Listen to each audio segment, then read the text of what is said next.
Jam 10 malam setelah pulang lembur kerja, suami langsung teriak menampar wajahku berkata, "Cepat masak makanan yang enak. Lihat keluargaku sudah kelaparan." Sementara itu kulihat rumah kotor penuh sampah. Aku hanya diam dan pergi ke dapur untuk menyusun sebuah rencana. 15 menit kemudian, saat suami dan keluarganya masuk ke dapur, mereka langsung teriak histeris melihat apa yang tersaji di meja makan. Kubuat mereka semua menyesal.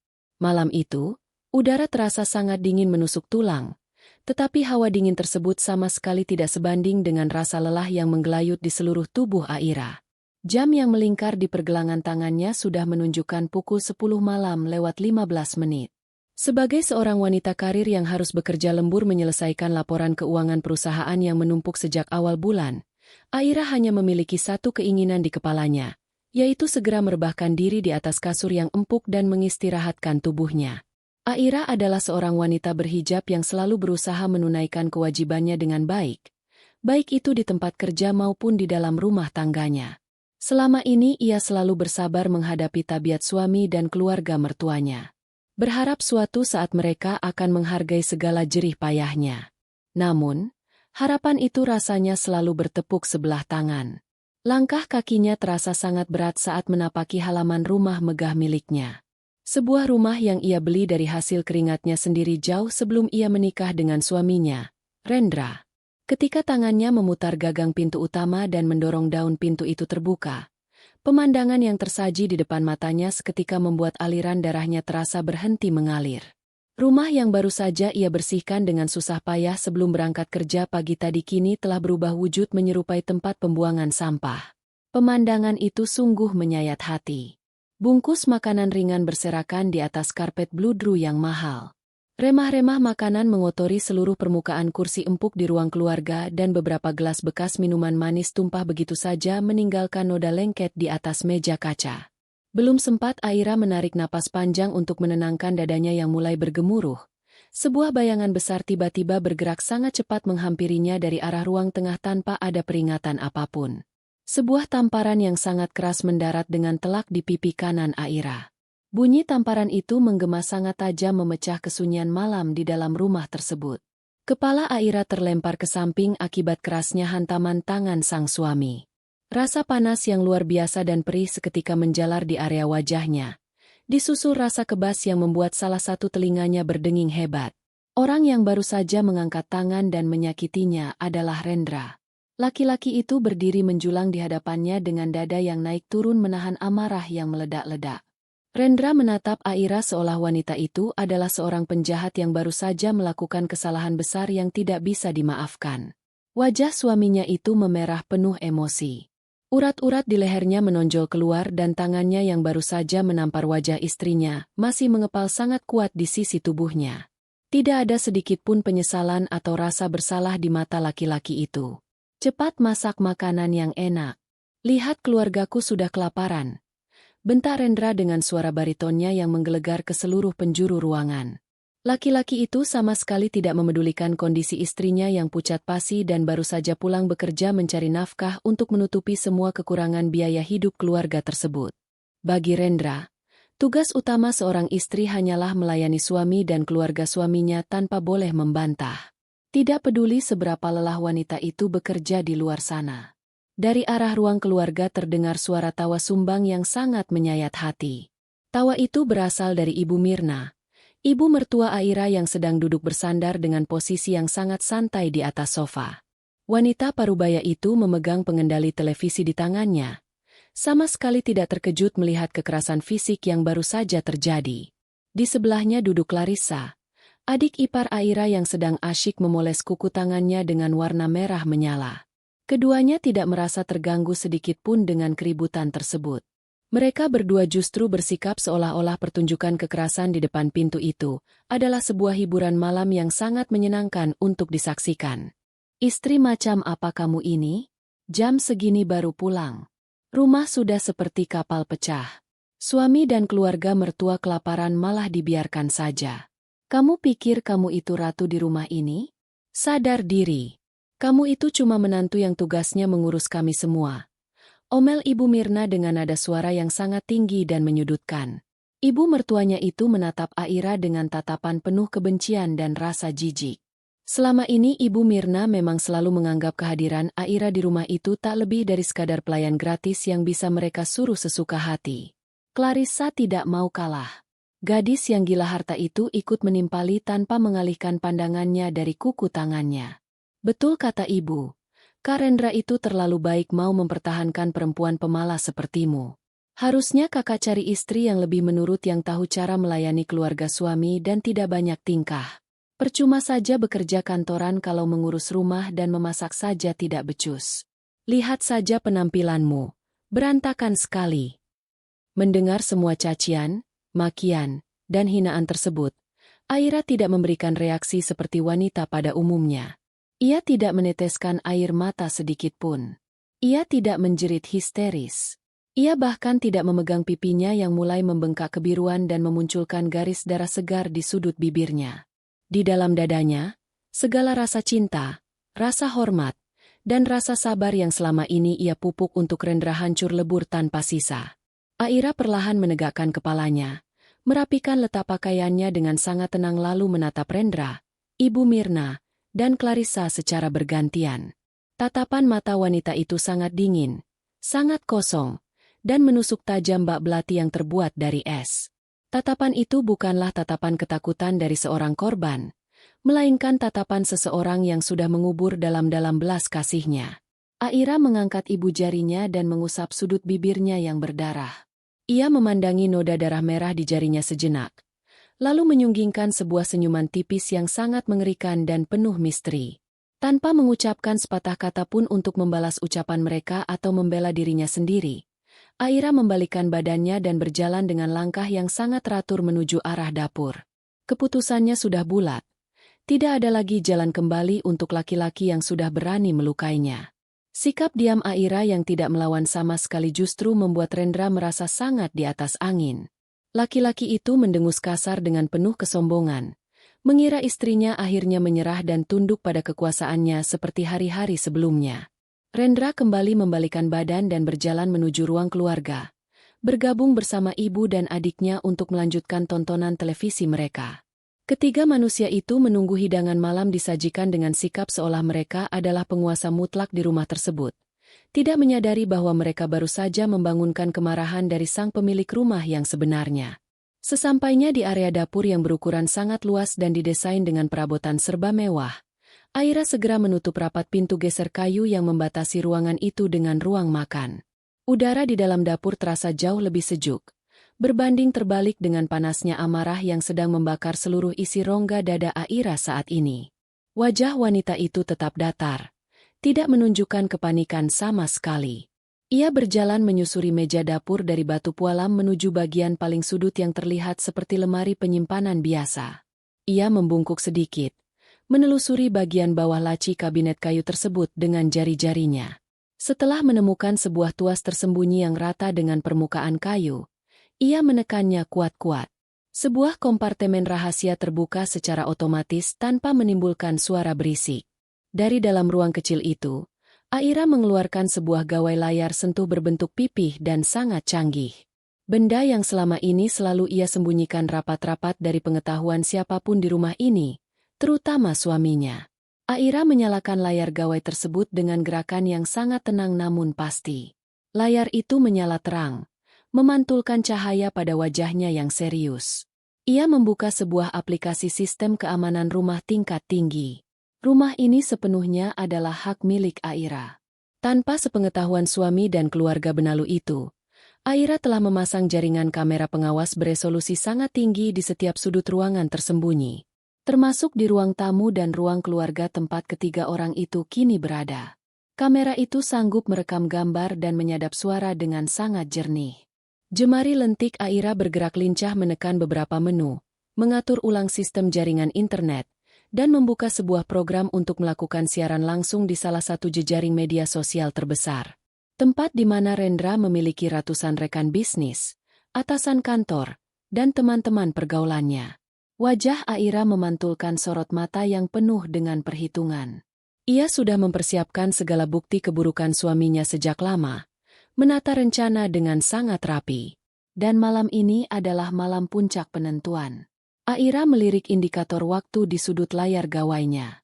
Ia memberikan batas waktu yang sangat singkat untuk menghancurkan segalanya. Waktu perhitungannya dimulai dari detik ini juga. Tepat 15 menit sebelum bom waktu yang ia ciptakan meledak menghancurkan kehidupan Rendra dan keluarganya.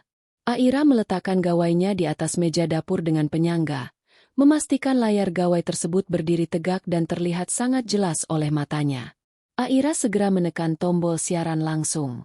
Detik itu juga apa yang terjadi di ruang tamu rumahnya tersebar luas ke seluruh penjuru dunia maya tanpa hambatan. Aira dengan pintar memutar ulang rekaman kejadian 5 menit yang lalu sebagai pembuka siaran tersebut.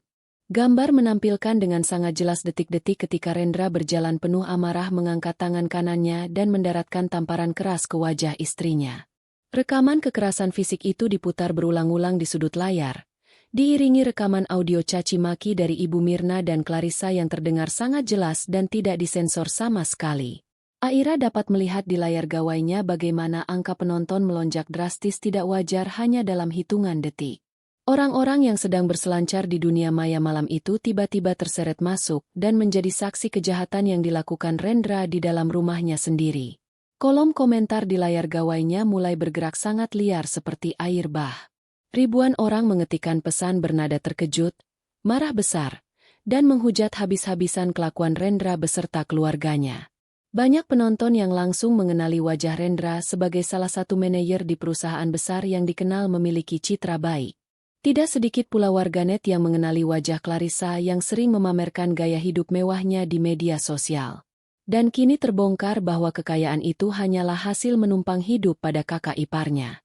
Identitas mereka bertiga terkuliti habis malam itu juga. Aira terus memperhatikan barisan komentar yang mengalir deras, menyunggingkan senyum sinis melihat bagaimana reputasi palsu yang selama ini diagung-agungkan oleh Rendra hancur lebur menjadi debu dalam waktu yang sangat singkat.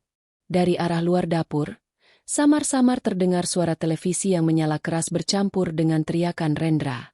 Aira, kenapa lama sekali? Air minum saja belum ada di meja depan. Kamu sengaja mau membuat kami semua mati kehausan setelah kamu pulang terlambat.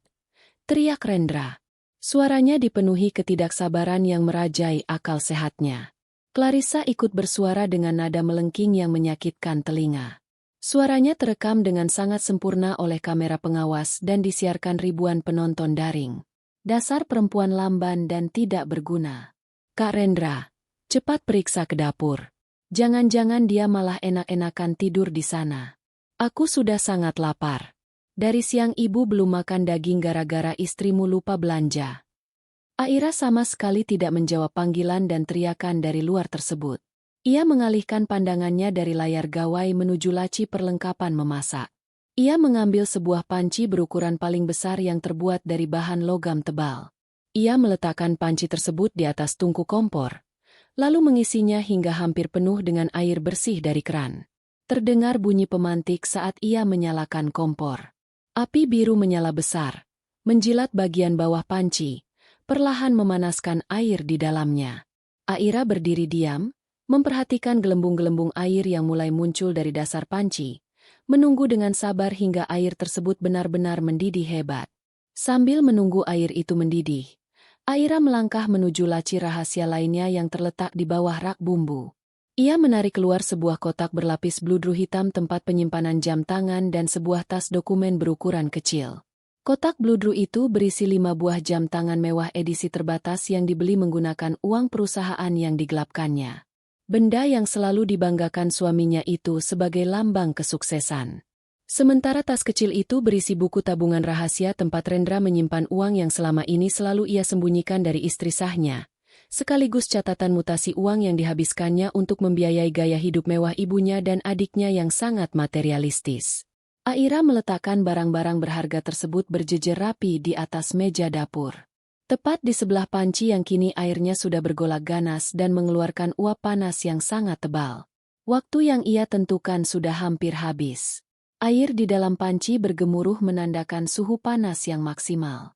Dengan gerakan tangan yang sangat santai, seolah ia sedang memasukkan potongan daging ke dalam kuah kaldu, Aira mengambil satu persatu jam tangan mewah milik Rendra dari dalam kotak bludru hitam tersebut. Ia mengangkat jam tangan mahal itu tinggi-tinggi di atas panci, lalu menjatuhkannya tanpa ragu. Bunyi dentingan logam beradu dengan dasar panci terdengar sangat nyaring saat benda berharga jutaan rupiah itu tenggelam ke dasar air yang mendidih. Ia mengulangnya terus-menerus hingga tidak ada satupun jam tangan tersisa di dalam kotak. Selanjutnya, Aira mengambil buku tabungan rahasia milik suaminya. Ia membuka buku tersebut, merobek halamannya satu persatu dengan tenang, memperlihatkan deretan angka transaksi gelap, lalu membuang sobekan kertas penting itu ke dalam air yang sedang bergolak. Kertas-kertas itu segera hancur lebur terkena suhu panas. Tintanya luntur menyatu mengubah warna air menjadi keruh kehitaman, merusak segala bukti aset yang selama ini disembunyikan laki-laki itu. Hidangan utama yang sangat mahal malam itu telah siap disajikan di atas kompor. Tepat pada detik itu, suara langkah kaki yang sangat berat dan cepat terdengar menghentak lantai, semakin mendekati pintu dapur. Rendra sudah benar-benar kehabisan kesabaran. Laki-laki itu berjalan dengan amarah yang memuncak menuju tempat istrinya berada. Aira berdiri tegak di samping meja dapur dengan wajah penuh kepuasan menyambut kedatangan sang suami untuk melihat kejutan yang telah ia buat. Suara derit keras terdengar saat pintu geser pembatas dapur didorong dengan sangat kasar dari arah luar. Pintu kayu itu menghantam dinding dengan suara bantingan yang memekakan telinga, menandakan betapa besarnya amarah orang yang baru saja membukanya. Rendra melangkah masuk ke dalam dapur dengan langkah panjang dan napas memburu. Laki-laki itu sudah sepenuhnya kehabisan kesabaran setelah menunggu hidangan yang tidak kunjung datang. Wajahnya merah padam, urat-urat di dahi dan lehernya terlihat sangat jelas menonjol keluar akibat menahan emosi yang meluap-luap. Ia bersiap untuk kembali memuntahkan segala sumpah serapah dan mungkin saja memberikan pukulan tambahan untuk menundukkan istrinya yang ia anggap sudah berani membangkang. Namun langkah kakinya tiba-tiba terhenti di tengah ruangan. Udara di dalam dapur itu terasa aneh. Tidak ada aroma sedap bumbu masakan yang sedang ditumis. Tidak ada bau daging yang sedang dipanggang. Tidak ada tanda-tanda sebuah hidangan malam sedang dipersiapkan untuk memuaskan rasa lapar keluarganya. Yang memenuhi udara di ruangan itu hanyalah kepulan uap air panas yang sangat tebal dan berbau seperti logam basah bercampur kertas terbakar. Rendra mengalihkan pandangannya dari wajah istrinya menuju meja dapur. Matanya yang membelalak penuh kemarahan seketika menyipit saat melihat sebuah panci logam berukuran sangat besar bergolak hebat di atas tungku kompor yang menyala besar. Air di dalam panci itu mendidih dengan ganas, mengeluarkan buih-buih keruh yang berwarna kehitaman. Telinganya menangkap suara aneh dari dalam panci tersebut. Suara dentingan logam berat yang saling berbenturan dan bergesekan dengan dasar panci yang panas. Rasa penasaran perlahan mulai mengalahkan rasa marahnya. Laki-laki itu melangkah pelan mendekati meja dapur. Tepat di sebelah kompor tersebut, pandangannya jatuh pada sebuah kotak berlapis beludru hitam yang sudah dalam keadaan kosong melompong. Kotak itu sangat ia kenali. Itu adalah tempat penyimpanan koleksi jam tangan mewah miliknya.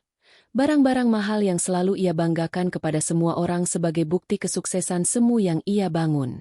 Di sebelah kotak itu tergeletak sebuah tas dokumen kecil yang resletingnya sudah terbuka lebar. Tas yang selama ini ia sembunyikan rapat-rapat karena berisi buku tabungan rahasia dan catatan keuangan gelapnya. Jantung Rendra seolah berhenti berdetak selama beberapa detik. Pemikiran buruk mulai merasuki kepalanya. Dengan tangan yang sedikit gemetar, ia mencondongkan tubuhnya untuk melihat isi di dalam panci yang sedang mendidih tersebut. Melalui sela-sela uap panas yang mengepul tebal, matanya menangkap pemandangan yang langsung menghancurkan kewarasannya. Di dasar panci itu, bergelimpangan kelima jam tangan mewah edisi terbatas miliknya. Kaca pelindung jam-jam tersebut sudah retak dan pecah akibat suhu panas yang ekstrim. Jarum penunjuk waktunya berhenti bergerak dan komponen mesin di dalamnya hancur berantakan direbus air mendidih. Tidak hanya itu, di antara tumpukan logam mahal yang rusak parah tersebut mengambang serpihan-serpihan kertas yang sudah hancur menjadi bubur. Tinta hitam dari kertas tersebut luntur dan menyebar, mengubah warna air rebusan menjadi keruh dan kotor. Serpihan kertas itu adalah lembaran buku tabungan rahasianya yang berisi bukti kejahatan keuangannya yang kini telah hancur tanpa sisa bersama harta benda kesayangannya. Apa yang kamu lakukan, perempuan gila?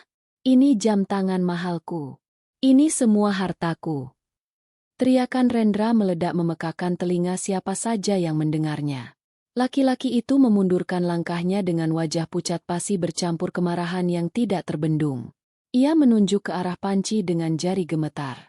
Matanya menatap Aira seolah ingin menelan wanita itu hidup-hidup. Seluruh harga diri dan kebanggaan materi yang selama ini ia kumpulkan bertahun-tahun hancur lebur dalam waktu kurang dari 15 menit di dalam sebuah panci rebusan. Mendengar teriakan histeris dari arah dapur, Ibu Mirna dan Clarissa bergegas berlari meninggalkan ruang keluarga. Kedua wanita pemburu harta itu mendobrak masuk ke dalam dapur dengan wajah panik. Langkah mereka terhenti tepat di belakang Rendra. Ibu Mirna langsung memegangi dadanya karena terkejut melihat kondisi dapur yang dipenuhi uap panas. Sementara matanya mencari-cari hidangan makanan yang ia harapkan, Clarissa yang selalu penasaran dengan barang mewah melangkah maju dan melihat langsung ke dalam panci. Gadis materialistis itu menjerit histeris dengan nada melengking saat menyadari bahwa barang-barang yang sedang direbus di atas kompor itu adalah koleksi jam tangan mahal milik kakaknya yang harganya mencapai ratusan juta. "Kak Rendra, perempuan gila ini merebus semua jam tanganmu. Dia merusak barang mahal kita," jerit Clarissa sambil menarik-narik lengan kakaknya. Gadis itu menatap Aira dengan tatapan penuh kebencian, seolah Aira baru saja menghancurkan masa depan keluarganya. Ibu Mirna ikut berteriak memaki, menyumpahi menantunya dengan segala sebutan buruk, menuduh Aira sengaja ingin memiskinkan anak laki-lakinya yang berharga. Mereka bertiga berdiri di sana, memaki dan menghardik Aira secara bersamaan, menciptakan suasana kacau balau yang sangat mengerikan di dalam ruangan tersebut. Namun, di tengah segala kekacauan dan caci maki itu, Aira tetap berdiri tegak di tempatnya. Wanita berhijab itu menyilangkan kedua tangannya di depan dada dengan postur yang sangat anggun dan tenang.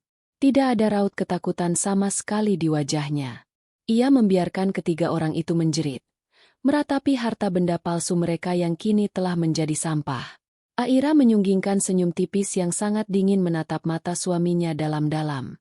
"Bukankah kalian berteriak meminta hidangan yang paling enak dan paling mahal malam ini? Silakan dinikmati selagi panas. Aku sudah menyajikan semua hasil kebohongan dan kesombongan kalian di dalam panci itu," ucap Aira dengan nada suara yang sangat datar, tidak berniat menaikkan volume suaranya sedikit pun. Namun, setiap kata yang keluar dari mulutnya terdengar sangat tajam menyayat hati lawan bicaranya. Di tengah kebingungan dan kemarahan tersebut, mata jelalatan Clarissa menangkap sebuah benda elektronik yang berdiri tegak di sudut meja dapur. Ia melihat layar gawai milik Aira yang menyala terang. Karena rasa ingin tahunya yang tinggi, Clarissa melangkah mendekati gawai tersebut. Betapa terkejutnya gadis itu saat melihat wajahnya sendiri, wajah ibunya, dan wajah kakaknya terpampang jelas di layar itu. Jantung Clarissa seakan melompat keluar dari rongga dadanya saat ia melihat ikon siaran langsung di sudut layar dan angka penonton yang terus bertambah mencapai puluhan ribu orang. Matanya bergerak cepat membaca ribuan komentar warganet yang mengalir deras seperti air bah, mengutuk perbuatan kasar Rendra, menghujat sikap Ibu Mirna, dan merendahkan Clarissa sebagai benalu yang menumpang hidup. "Kak Rendra, Kak," dia menyiarkan semua ini ke jejaring sosial. "Semua orang melihat kita. Mereka melihat kejadian di ruang tamu tadi. Semua teman kantormu pasti sedang menonton ini," teriak Clarissa dengan suara bergetar hebat. Wajah gadis itu berubah seputih kertas. Tangannya menunjuk ke arah gawai dengan gemetar ketakutan, menyadari bahwa kehidupan sosial yang selalu ia pamerkan kini telah hancur selamanya. Kabar dari adiknya itu seolah menjadi pukulan terakhir yang menghancurkan sisa-sisa kewarasan Rendra. Reputasi baik di luar rumah adalah segalanya bagi laki-laki itu. Membayangkan atasan, rekan bisnis, dan teman-teman pergaulannya melihat kelakuan aslinya malam ini membuat darah di kepala Rendra mendidih melebihi air rebusan di dalam panci tersebut. Merasa tidak ada lagi yang bisa ia selamatkan dari harga dirinya, sisi jahat Rendra sepenuhnya mengambil alih. Dengan mata gelap yang dipenuhi niat untuk menghancurkan, laki-laki itu berbalik badan dan meraih sebuah kursi makan kayu berlapis busa tebal yang berada tidak jauh dari tempatnya berdiri. Ia mengangkat kursi berat itu tinggi-tinggi di atas kepalanya, bersiap untuk menghantamkan benda keras tersebut ke arah tubuh istrinya. Aira sama sekali tidak beranjak dari posisinya, menatap tajam pria yang bersiap melakukan kekerasan fatal itu. Tepat pada detik ketika Rendra mengayunkan kursi tersebut ke bawah, suara raungan sirine polisi yang sangat nyaring dan memekakan telinga terdengar menggema keras tepat di halaman depan rumah mereka. Bunyi sirine itu begitu dekat dan mengejutkan, membuat gerakan tangan Rendra terhenti seketika di udara. Suara raungan sirine itu disusul oleh derit ban kendaraan yang direm mendadak di atas jalan berlapis aspal di depan rumah. Cahaya lampu rotator berwarna merah dan biru berputar cepat menembus jendela kaca, menciptakan bayangan aneh yang bergerak liar di dinding ruangan. Dalam hitungan detik, terdengar langkah-langkah kaki berat yang berlari terburu-buru melintasi halaman diikuti oleh suara gedoran keras yang bertubi-tubi menghantam pintu utama. Gedoran itu terdengar sangat mendesak dan penuh otoritas, menandakan bahwa orang-orang yang berada di luar tidak akan segan-segan untuk mendobrak masuk jika pintu tidak segera dibukakan. Kesadaran Rendra tiba-tiba kembali. Cengkeramannya pada kursi kayu itu mengendur perlahan. Kursi berat tersebut jatuh berdebum ke atas lantai, menciptakan suara dentuman tumpul yang menandai akhir dari keberanian laki-laki pengecut itu. Wajah Rendra yang tadinya merah padam karena amarah kini berubah menjadi pucat pasi. Ia menatap ke arah depan rumah dengan tatapan kosong. Tubuhnya mulai bergetar menyadari bahwa tindakan kejahatannya malam ini telah mengundang kehadiran aparat penegak hukum. Tanpa menunggu persetujuan siapapun dari dalam rumah, beberapa petugas berseragam menerobos masuk setelah menyadari bahwa pintu utama tidak dikunci rapat. Mereka bergerak cepat menyusuri ruangan dan langsung menuju sumber keributan di area dapur. 3 orang petugas berdiri di ambang pintu geser dengan sikap waspada, menatap tajam ke arah Rendra yang berdiri mematung di dekat kursi yang terjatuh. Menyusul di belakang para petugas tersebut, seorang pria bertubuh tegap melangkah masuk dengan penuh wibawa. Pria itu mengenakan setelan jas rapi berwarna gelap, membawa sebuah tas kerja kulit yang tampak elegan dan menatap seluruh anggota keluarga Rendra dengan pandangan yang sangat merendahkan. Pria itu adalah Arvin, seorang ahli hukum ternama yang selama ini bekerja sebagai pengacara pribadi kepercayaan Aira. Kehadiran Arvin di tempat itu bukanlah sebuah kebetulan. Aira telah merencanakan semuanya dengan sangat sempurna. Jauh sebelum Rendra menyentuh pipinya, Aira sudah menekan sebuah tombol darurat berukuran kecil yang tersembunyi di dalam saku pakaian kerjanya. Sebuah alat yang secara otomatis mengirimkan sinyal bahaya ke kantor keamanan dan langsung terhubung dengan Arvin beserta pihak berwajib. Menyadari situasi telah berbalik mengancam putra kesayangannya, Ibu Mirna segera melancarkan siasat liciknya. Wanita parubaya itu dengan cepat menjatuhkan tubuhnya ke lantai keramik yang dingin. Ia mulai menangis terseduh-seduh, meraung-raung dengan suara keras memecah keheningan dapur yang mencekam. Ia memukuli dadanya sendiri seolah sedang merasakan penderitaan yang sangat mendalam. Mencoba menarik simpati dari para petugas yang baru saja datang, Ibu Mirna mengulurkan tangannya menunjuk ke arah menantunya dengan gerakan dramatis yang dibuat-buat. Bertingkah seolah ia dan keluarganya adalah korban kebrutalan dari seorang wanita yang hilang ingatan. Bapak-bapak petugas, tolong selamatkan kami. Tangkap wanita gila ini. Menantu durhaka ini sudah kehilangan akal sehatnya. Tiba-tiba saja dia pulang bekerja lalu mengamuk menghancurkan semua barang mahal milik anak saya. Dia merebus semua harta anak saya di dalam panci itu. Dia ingin membunuh kami perlahan-lahan dari dalam rumah kami sendiri. Anak saya hanya berusaha membela diri, Pak. Ratap Ibu Mirna dengan air mata buaya yang mengalir deras membasahi pipinya yang keriput. Tangisannya terdengar sangat meyakinkan bagi siapa saja yang tidak mengetahui kebenaran di balik kejadian malam itu. Arvin sama sekali tidak terpengaruh oleh pertunjukan drama murahan tersebut. Pengacara tajam itu melangkah maju melewati tubuh Ibu Mirna yang tergolek di lantai tanpa meliriknya sedikitpun. Ia berhenti tepat di depan petugas yang memimpin regu tersebut, lalu membuka tas kerjanya dengan gerakan tenang. Dari dalam tas itu, Arvin mengeluarkan sebuah komputer tablet tipis dan sebuah map berisi dokumen medis yang sudah dilegalisir. Ia menyerahkan dokumen tersebut kepada petugas di depannya.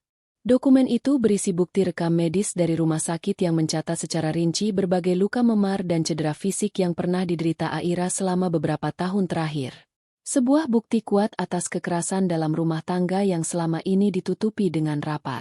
Tidak berhenti sampai di situ, Arvin menyalakan layar tabletnya dan memutar rekaman kejadian di ruang tamu yang baru saja terjadi beberapa menit yang lalu. Rekaman itu menampilkan dengan kualitas gambar yang sangat jernih bagaimana Rendra mengangkat tangan dan memukul wajah istrinya yang baru saja pulang bekerja. Disaksikan oleh ibu dan adiknya yang justru tertawa senang. Selamat malam, Bapak-bapak. Saya Arvin, kuasa hukum dari Ibu Aira. Seperti yang bisa Bapak lihat sendiri dari bukti rekam medis dan rekaman kamera pengawas yang baru saja terekam malam ini, klien saya adalah korban kekerasan fisik yang dilakukan oleh suaminya sendiri secara sadar dan berulang.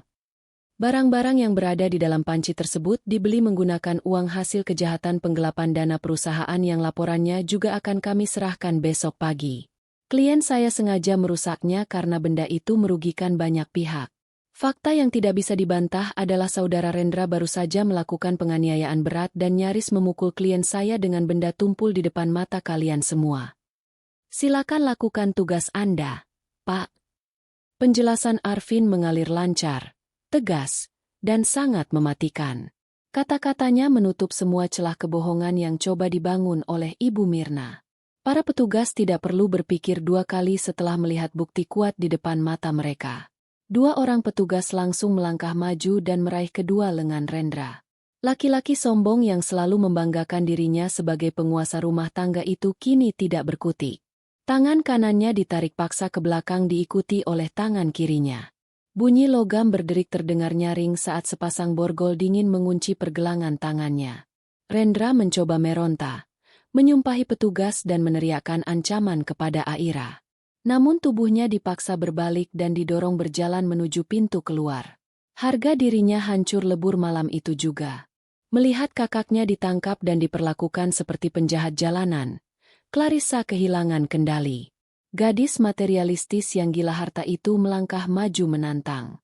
Wajahnya merah pada menahan malu dan amarah. Ia menunjuk wajah Aira yang masih berdiri tenang di sudut ruangan. Kamu pikir kamu siapa bisa melaporkan kakakku?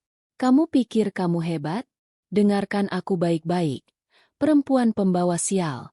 Ini adalah rumah kakakku. Ini rumah keluargaku. Kamu hanyalah menantu yang menumpang hidup di sini. Aku akan mengumpulkan semua pakaian murahmu dan melemparmu keluar dari rumah kami malam ini juga. Kamu tidak berhak menginjakan kaki di tempat ini lagi, teriak Clarissa dengan sekuat tenaga, mencoba mempertahankan kekuasaan palsu yang selama ini ia nikmati. Mendengar ancaman kosong dari gadis bodoh tersebut, Arvin tersenyum tipis. Pengacara itu tidak marah, melainkan merasa sangat terhibur oleh tingkat kesombongan keluarga benalu ini. Dengan gerakan yang sangat teratur, Arvin kembali memasukkan tangannya ke dalam tas kerja. Kali ini ia mengeluarkan sebuah dokumen bersampul tebal yang berlambang negara. Dokumen resmi yang memiliki kekuatan hukum mutlak. Arvin berjalan perlahan mendekati Clarissa, lalu menyodorkan dokumen tebal itu tepat di depan wajah gadis yang sedang mengamuk tersebut.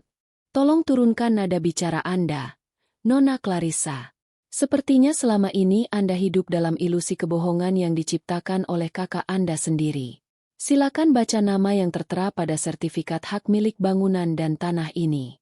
Bacalah dengan suara keras agar ibu Anda juga mendengarnya.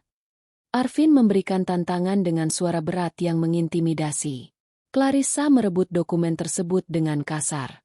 Matanya bergerak cepat membaca barisan kalimat pada halaman pertama sertifikat resmi itu. Tiba-tiba saja seluruh darah di tubuh gadis itu seolah tersedot habis. Wajahnya yang semula memerah karena marah seketika berubah menjadi pucat pasi seperti mayat. Bibirnya bergetar hebat saat membaca sebuah nama yang tercetak tebal sebagai pemilik tunggal atas rumah mewah dan seluruh tanah di sekitarnya. Nama yang tertera di sana bukanlah nama Rendra, apalagi nama keluarganya. Nama yang sah secara hukum sebagai penguasa tunggal istana tersebut adalah Aira. Pada detik itu juga, dunia Clarissa runtuh. Kebenaran menampar wajahnya dengan sangat keras, menyadarkan dirinya bahwa selama ini keluarganya lah yang menjadi benalu menjijikan yang hidup menumpang di atas keringat seorang wanita yang terus mereka rendahkan. Kehancuran keluarga pesakitan ini baru saja dimulai. Suasana di dalam ruangan itu seketika berubah menjadi sangat hening dan mencekam. Udara panas yang sebelumnya mengepul dari arah kompor seolah kehilangan kekuatannya, digantikan oleh hawa dingin yang menusuk tulang dari kenyataan pahit yang baru saja terbongkar. Clarissa berdiri mematung dengan mulut sedikit terbuka. Matanya terpaku pada lembaran kertas resmi berstempel negara yang kini berada di tangannya. Tangan gadis itu bergetar sangat hebat hingga membuat ujung kertas tersebut bergemerisik pelan. Ia membaca deretan kalimat di dalam sertifikat itu berulang-ulang, berharap bahwa matanya sedang melakukan kesalahan, berharap bahwa ada nama kakaknya terselip di antara barisan huruf tersebut.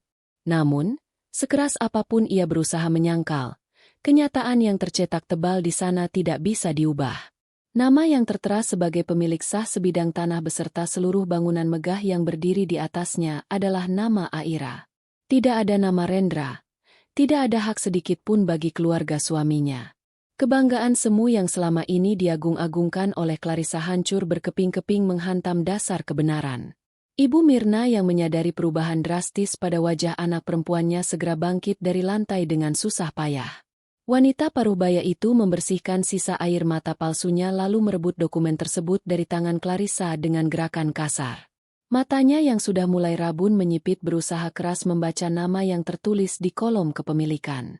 Ketika kesadaran itu akhirnya menghantam otaknya, Ibu Mirna menggelengkan kepalanya dengan kuat, menolak untuk mempercayai fakta hukum yang kini menampar wajah kesombongannya. Ini pasti dokumen palsu. Kalian semua bersekongkol untuk menipu kami. Anakku adalah seorang manajer yang sukses. Dia yang membangun rumah ini dari nol. Kalian pasti memalsukan tanda tangan anakku untuk merampas hartanya. Teriak Ibu Mirna dengan suara serak yang memekakan telinga. Ia menatap Arvin dan Aira dengan tatapan penuh kebencian yang mendalam, menuduh mereka melakukan kejahatan pemalsuan dokumen demi menguasai harta benda yang selama ini ia yakini sebagai milik darah dagingnya sendiri. Arvin sama sekali tidak terpancing oleh tuduhan tidak berdasar dari wanita tua yang sedang putus asa tersebut. Pengacara berpengalaman itu melangkah maju satu langkah, menarik kembali dokumen tersebut dari tangan Ibu Mirna dengan gerakan yang sangat tenang namun penuh ketegasan. Ia merapikan ujung kertas yang sedikit lecek akibat cengkeraman Ibu Mirna, lalu memasukkannya kembali ke dalam map kulit miliknya. Ibu Mirna yang terhormat, saya sarankan Anda tidak mengeluarkan tuduhan sembarangan yang bisa menambah beban hukum bagi Anda sendiri. Sertifikat ini dikeluarkan secara resmi oleh lembaga negara jauh sebelum anak Anda menikah dengan klien saya. Jika Anda merasa ini adalah penipuan, silakan tuntut kami di pengadilan. Namun untuk malam ini, hukum tertulis berdiri sepenuhnya di pihak klien saya. Karena saudara Rendra sudah diamankan oleh pihak berwajib atas kasus kekerasan, maka kalian berdua tidak lagi memiliki alasan atau izin apapun untuk berada di dalam properti pribadi milik klien saya. Ucap Arvin dengan nada suara bariton yang menggema, menekan setiap kata untuk memastikan kedua wanita benalu itu mengerti posisi mereka yang sesungguhnya. Aira yang sejak tadi hanya dia mengamati kehancuran mental keluarga suaminya, perlahan melangkah maju. Wanita berhijab itu menatap ibu mertua dan adik iparnya dengan sorot mata yang sangat tajam dan tidak menyisakan ruang untuk belas kasihan. Segala penderitaan, hinaan, dan rasa lelah yang ia rasakan selama bertahun-tahun kini telah menemukan muaranya. Kalian selalu mengatakan bahwa aku hanyalah beban di rumah ini. Kalian selalu menuntut untuk dilayani layaknya keluarga bangsawan. Sekarang kenyataan sudah berbicara. Kalianlah beban yang sebenarnya. Kalianlah parasit yang menghisap keringatku selama ini. Arvin, berapa banyak waktu yang pantas kita berikan untuk tamu yang tidak diundang ini? Tanya Aira tanpa mengalihkan pandangannya dari wajah pucat Clarissa. 10 menit. Ibu Aira. Waktu yang lebih dari cukup untuk mengumpulkan barang-barang pribadi mereka sebelum petugas keamanan perumahan menyeret mereka keluar dengan paksa. Jawab Arvin seraya melihat jam tangan mewahnya. Mendengar batasan waktu yang sangat tidak masuk akal tersebut, Clarissa menjerit panik. 10 menit adalah waktu yang mustahil untuk mengemas seluruh koleksi pakaian mahal, tas, dan sepatu yang selama ini ia beli menggunakan uang pemberian Aira yang disalurkan melalui kakaknya. Namun, melihat dua orang petugas keamanan bertubuh besar yang kini melangkah masuk ke dalam rumah dan berdiri bersedekap di ruang tengah, Clarissa menyadari bahwa mereka tidak sedang bercanda. Gadis itu langsung berbalik badan dan berlari terbirit-birit menaiki tangga menuju kamarnya, meninggalkan ibunya yang masih meratap di ruang makan. Ibu Mirna tidak memiliki pilihan lain selain mengikuti langkah anak perempuannya, menggerutu dan menyumpahi nasib buruk yang tiba-tiba menimpa keluarganya malam itu. Suasana di lantai atas ketika berubah menjadi sangat kacau. Suara bantingan pintu lemari, lemparan koper ke atas lantai, dan tangisan panik terdengar bersahut-sahutan. Clarissa memasukkan pakaiannya secara asal-asalan ke dalam koper besar. Ketika ia mencoba mengambil beberapa kotak perhiasan dan tas bermerek yang terpajang di rak, suara Arvin tiba-tiba terdengar dari ambang pintu kamarnya. Pengacara itu berdiri di sana bersama seorang petugas keamanan, mengawasi setiap pergerakan mereka dengan tatapan mengintimidasi. Tinggalkan semua barang mewah itu, Nona Clarissa. Kami memiliki catatan lengkap bahwa semua barang tersebut dibeli menggunakan kartu kredit atas nama klien saya. Kalian hanya diizinkan membawa pakaian dasar dan barang-barang murah yang benar-benar kalian beli dengan uang kalian sendiri. Jika ada satu saja barang berharga milik klien saya yang masuk ke dalam koper itu, saya akan langsung melaporkan kalian atas tuduhan pencurian dan penggelapan. Ancam Arvin dengan tegas, mematikan harapan Clarissa untuk membawa harta rampasan. Tepat 10 menit kemudian, Ibu Mirna dan Clarissa dipaksa turun dari lantai atas. Masing-masing dari mereka hanya membawa satu buah koper yang berisi pakaian seadanya. Wajah mereka terlihat sangat berantakan, basah oleh air mata dan keringat ketakutan. Petugas keamanan tidak memberikan ruang bagi mereka untuk menawar. Kedua petugas itu mengawal mereka berjalan melewati ruang tamu yang masih berantakan menuju pintu keluar yang terbuka lebar.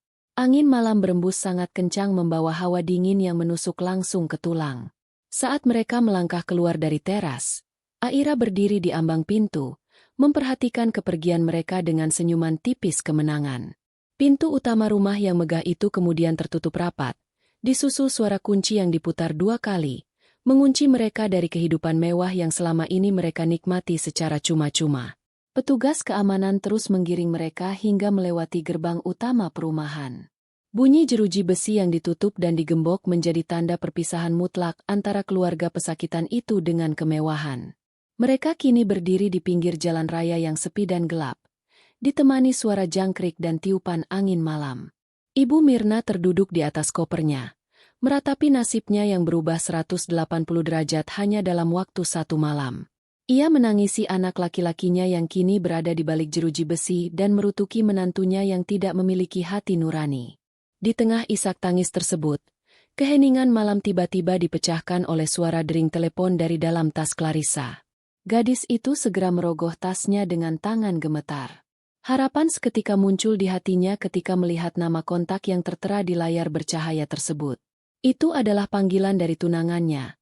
Seorang laki-laki dari keluarga sangat berada yang selama ini selalu memanjakannya dan berjanji akan menikahinya dalam waktu dekat.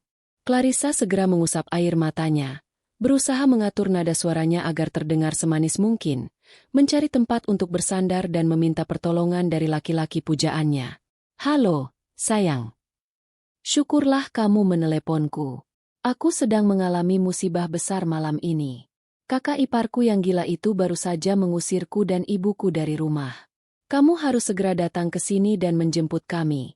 Sayang, bawa mobilmu sekarang juga."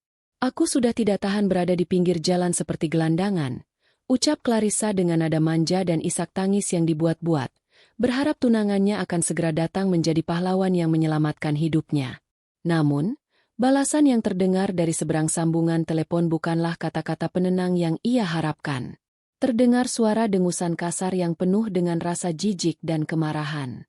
"Jangan pernah berani memanggilku sayang lagi. Dasar keluarga penipu murahan. Kamu pikir aku tidak melihat siaran langsung yang viral di semua jejaring sosial malam ini? Seluruh dunia melihat kelakuan menjijikan kakakmu dan ibumu. Keluargaku sangat menjunjung tinggi kehormatan dan kami tidak akan pernah sudi menerima wanita dari keluarga benalu yang memiliki rekam jejak kriminal seperti kalian.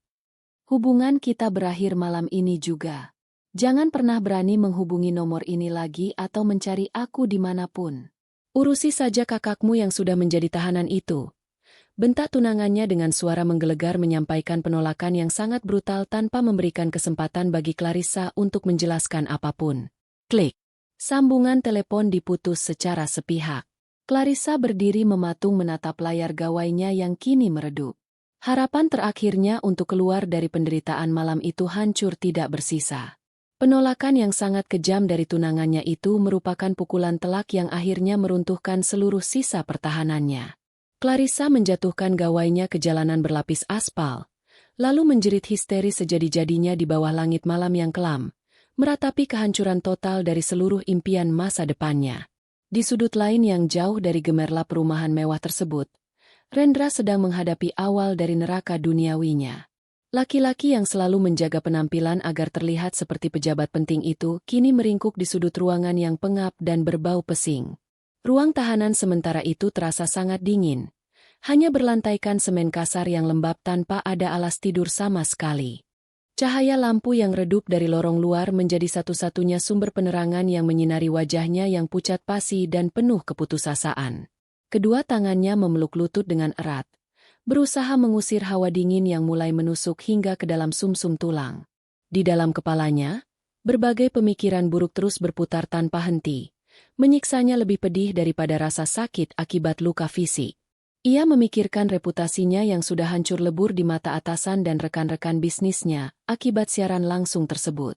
Lebih dari itu, ia memikirkan tentang ancaman laporan penggelapan dana perusahaan yang dilontarkan oleh pengacara Aira. Jika laporan itu benar-benar masuk, ia tidak hanya akan kehilangan pekerjaannya, tetapi juga akan menghabiskan waktu bertahun-tahun di dalam penjara. Semua kebanggaan, kesombongan, dan kekuasaan palsu yang selama ini ia bangun hancur dalam semalam akibat kebodohannya sendiri yang meremehkan ketenangan seorang wanita.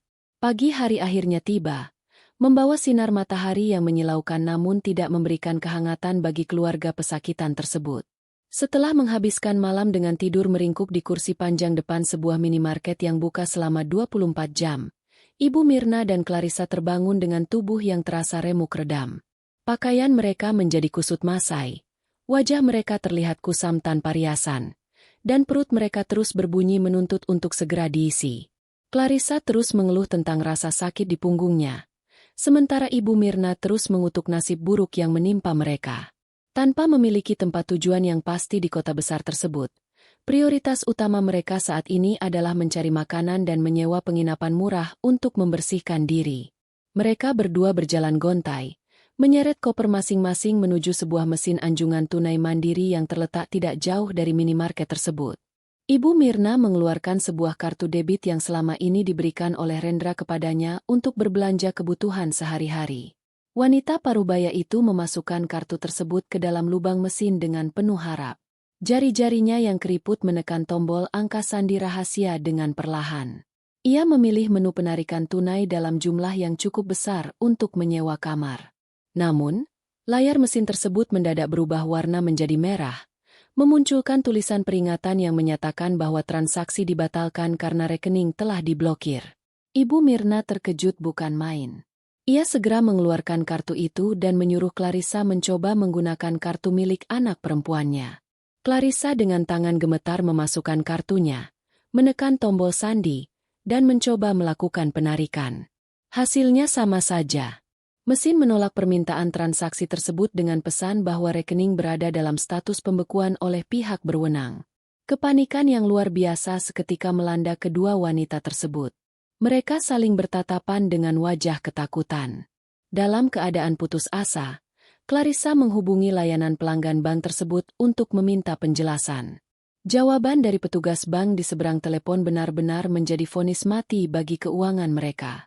Seluruh rekening yang berhubungan dengan Rendra telah dibekukan secara resmi atas permintaan pihak berwajib, karena adanya indikasi kuat tindak pidana pencucian uang dan penggelapan dana perusahaan bernilai miliaran rupiah. Semua akses keuangan mereka telah diputus total tanpa menyisakan Rp1 pun untuk ditarik. Mendengar penjelasan tersebut, Ibu Mirna nyaris jatuh pingsan di depan bilik mesin anjungan tunai mandiri. Mereka segera membongkar dompet dan menghitung seluruh sisa uang tunai yang mereka miliki. Jumlahnya sangat mengenaskan. Hanya cukup untuk makan 2 kali di warung pinggir jalan. Tidak ada teman atau kerabat di kota besar ini yang mau menampung keluarga pesakitan yang sedang tersangkut kasus viral memalukan tersebut. Mereka benar-benar terisolasi dari dunia luar, menyadari bahwa mereka tidak akan bisa bertahan hidup di kota dengan biaya yang sangat mahal. Tidak ada pilihan lain yang tersisa bagi mereka selain meninggalkan kota ini dan pulang ke kampung halaman. Satu-satunya tempat bernaung yang bisa mereka tuju adalah sebuah rumah kayu peninggalan nenek moyang mereka. Sebuah bangunan tua yang sudah dibiarkan terbengkalai dan tidak berpenghuni selama belasan tahun. Dengan sisa uang recehan yang ada, mereka menahan lapar dan menaiki angkutan umum termurah menuju terminal bus antar kota. Terminal itu sangat kumuh, penuh dengan hiruk-pikuk orang berlalu lalang, bau asap kendaraan yang menyengat, dan cuaca siang hari yang sangat terik. Mereka membeli 2 lembar tiket bus ekonomi yang tidak memiliki fasilitas pendingin ruangan, satu-satunya jenis transportasi yang mampu mereka bayar. Ketika mereka melangkah naik ke dalam bus tersebut, hawa panas yang pengap langsung menyergap wajah mereka. Kursi bus tersebut terbuat dari lapisan bahan buatan yang sudah sobek di berbagai sisi dan jarak antar kursinya sangat sempit. Bus itu dijejali oleh banyak penumpang yang membawa berbagai macam barang bawaan dan hasil bumi, menciptakan aroma keringat yang bercampur baur di udara. Perjalanan menuju desa tersebut memakan waktu berjam-jam yang terasa seperti siksaan tanpa akhir. Ibu Mirna terus-menerus mengeluh kepanasan, mengipas-ngipas wajahnya dengan selembar kertas sambil menggerutu mengutuk kondisi bus yang menurutnya sangat tidak manusiawi. Clarissa duduk di sebelahnya dengan wajah ditekuk, menangis dalam diam meratapi nasibnya yang berubah dari seorang gadis sosialita yang gemar pamer menjadi penumpang bus ekonomi yang harus berdesakan dengan orang-orang yang selama ini ia pandang sebelah mata. Setiap kali bus melewati jalanan berlubang, tubuh mereka terguncang keras, menambah penderitaan fisik dan mental yang sedang mereka alami. Tidak ada kenyamanan yang tersisa, hanya ada kelelahan yang semakin menumpuk. Langit perlahan berubah menjadi gelap saat bus akhirnya menurunkan mereka di sebuah pertigaan jalan desa yang sepi. Angin malam di desa itu terasa jauh lebih dingin dan menusuk tulang dibandingkan di kota. Tidak ada penerangan jalan yang memadai, hanya mengandalkan cahaya bulan yang sesekali tertutup awan hitam. Mereka berdua harus berjalan kaki menyeret koper melewati jalan setapak berbatu yang membelah area perkebunan. Karena tidak ada kendaraan umum yang beroperasi di malam hari, langkah mereka terasa sangat berat. Suara jangkrik dan burung malam terdengar saling bersahutan, menambah kesan menyeramkan di sepanjang perjalanan. Setelah berjalan cukup jauh hingga kaki mereka terasa hampir patah, mereka akhirnya tiba di depan halaman rumah peninggalan nenek tersebut. Pemandangan yang tersaji di depan mata mereka benar-benar menghancurkan sisa-sisa harapan yang masih ada. Rumah peninggalan itu terlihat sangat mengerikan di bawah cahaya bulan purnama. Halamannya dipenuhi oleh semak belukar dan rumput liar yang tumbuh setinggi pinggang orang dewasa. Dinding kayunya sudah banyak yang lapuk dan keropos dimakan usia dan rayap. Bagian atapnya melengkung ke bawah, menandakan banyak genteng yang sudah hancur atau berjatuhan. Clarissa menelan ludahnya dengan susah payah, tidak percaya bahwa ia harus menghabiskan masa mudanya di tempat yang lebih mirip seperti rumah hantu tersebut. Ibu Mirna dengan langkah gemetar melangkah maju melewati semak belukar, mendorong pintu kayu utama yang terlihat sudah sangat rapuh. Suara derit panjang yang sangat nyaring terdengar saat engsel pintu yang berkarat itu dipaksa bergerak terbuka. Aroma debu tebal, kayu busuk, dan kotoran kelelawar langsung menyergap indera penciuman mereka, membuat Clarissa terbatuk-batuk hebat. Ketika mata mereka mulai terbiasa dengan kegelapan di dalam ruangan, kenyataan pahit kembali menampar mereka tanpa ampun. Rumah itu sama sekali tidak memiliki perabotan yang layak. Tidak ada lantai keramik yang mengkilap, melainkan hanya tanah padat yang lembab dan bergelombang. Tidak ada aliran listrik yang menyala dan tidak ada sumber air bersih selain sebuah sumur tua di halaman belakang. "Ibu, aku tidak mau tinggal di sini. Tempat ini sangat menakutkan dan kotor. Aku tidak bisa tidur di atas tanah. Kita harus kembali ke kota, Ibu," jerit Clarissa sambil menangis terseduh-seduh menolak melangkah masuk ke dalam rumah yang terlihat seperti neraka tersebut. Ibu Mirna menjatuhkan kopernya ke atas lantai tanah dengan pandangan yang kosong. Tenaganya sudah benar-benar terkuras habis. "Kita tidak punya pilihan lain, Clarissa. Semua harta kita sudah lenyap. Tidak ada yang peduli pada kita lagi. Inilah tempat tinggal kita sekarang." Ucapan pelan dari ibunya itu terdengar seperti sebuah kutukan abadi yang menyegel nasib mereka. Keluarga yang dulunya menyombongkan diri dan menginjak-injak harga diri orang lain demi kepuasan perut mereka sendiri, kini harus memulai hidup dari titik terendah dalam penderitaan yang luar biasa di sebuah gubuk tua berlantai tanah. Karma telah menyajikan hidangan penutupnya dengan sangat sempurna. Matahari pagi bersinar terik menyinari bangunan kantor pusat yang menjulang tinggi menembus awan. Di balik dinding kaca gedung perkantoran megah tersebut, suasana hati Rendra berbanding terbalik dengan cerahnya cuaca hari itu.